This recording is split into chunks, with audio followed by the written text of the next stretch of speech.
कंहिंजी मजाला जो मास्टर ओधारे जो नालो वठे। अरे असां चङनि चङनि ऑफिसरनि खे टोटा चबाए छॾियासीं। उन ॾींहुं बि हिकु ऑफिसर खे बेइज्जती कराइण जो शौक़ु थियो ऐं वरी मुंहुं मथां सख़्ती कयईं। सफ़ा ज़ेफ़ाणियूं हरकतियूं करण लॻो, चुगलियूं, शरारतियूं, शैतानियूं। मतलब त ॿिनि माण्हुनि खे विढ़ाइण वारो कमु करण लॻो। ॿुधायां तो सब्र त कर न, तोखे बि सफ़ा सब्र ई नाहे, ॼण त का रेल थी निकिती वञई। सफ़ा खानदानी बेसब्रो आहीं। ॿुध त सही न, ऑफिसर छा कयो? मुंहिंजे गुसाइण जी चुगली वॾे ऑफिसर खे ॾिनई, वरी पोइ जॾहिं उन ऑफिसर बेइज्जतो कयुसि। असली ॾुखंदी रग ते हथ रखियईंसि। अहिड़ी बेइज्जती कॾहिं मुंहिंजी बि न थींदी। थोरी घणी थींदी आहे पर एॾी बि न।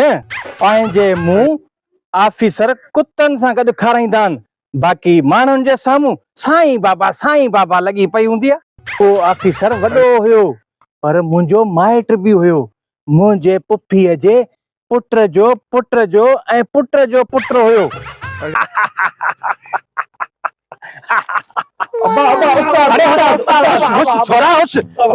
बूट लाहींदो छा?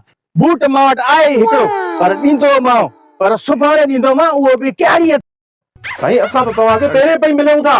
साईं तव्हांजो बूट कहिड़े कम जो?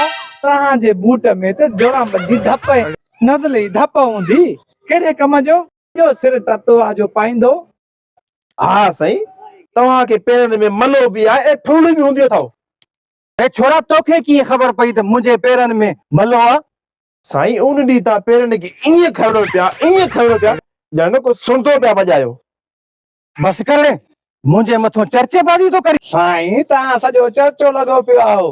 असां भोग कयूं था त ॼण भोले खे केक खारायोसीं। ॿई बेनका आहियो न, तूं सच तो चवीं? साईं मां तुंहिंजी ऐं पंहिंजी ॻाल्हि कई। ख़ामोश गुस्ताख छोरा। ए नक न आहे बाक़ी भांडारे जी भूंबड़ी आहे छा? साईं तुंहिंजो नक मुंहिंजो नक सफ़ा लूसण जो आहे। वढेसि त ॿधंदो तो अचे फुट जेतिरो।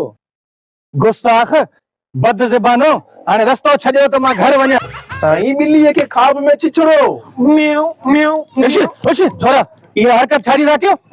साईं असां वञण तव्हांखे कोन छॾींदासीं। अॼु हल स्कूल असांखे पढ़ाए हली। हा साईं, 5 रुपया घटि कम खे पट। जबलू गबलू मूंसां तकड़ा न थियो। अरे मां तव्हांजो उस्ताद आहियां, उस्ताद। साईं तॾहिं ते बीठो आहियां जो तूं असांजो उस्ताद आहे। जेकर उस्ताद न हुजे न त नेड़ो घटि में चक हणाया। साईं तव्हांखे अॼु स्कूल पढ़ाइणो पवंदो, असांखे मजबूरी खां घुसाइणो पवंदो आहे। साईं छोकिरा मोकिले असांखे टंगो टाली कराए खणाए ईंदो आहे स्कूल। साईं कऊ जे लकुड़ सां असांजी पुठी कुटींदो आहे, पोइ असांजी पुठीअ मां पर जा आवाज़ ईंदा आहिनि। अरे छोरा अकुल सिख, अकुल। साईं अॼु सिखियो आहे अकुल। अॼु ख़बर पई आहे त इल्मु इंसान जी कीअं अख आहे। तूं हुन अख सां बि अख टेड़ करींदो।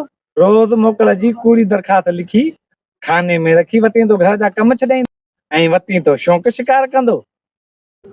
अरे तव्हांखे ख़बर न आहे त मां मास्टर ओधारो आहियां। ख़बर आहे साईं, ख़बर आहे तूं मास्टर उधारो आहे। मास्टर रोको जियां त कहिड़ा पटका ॿधाइया। अॼु स्कूल खां घुसाइण कोन छॾी आहे। अॼु कबियूं थालियूं सफ़ा तूं चटी या मां चटिया। साईं तव्हांजी इज़त इन में आहे त असांखे हली पढ़ा। असांखे इल्म जे ज़ेवर खां महरूम न कर। अरे छोरे हथ कढो। हलो उस्ताद, हथ कढो। हलो उस्ताद हलो।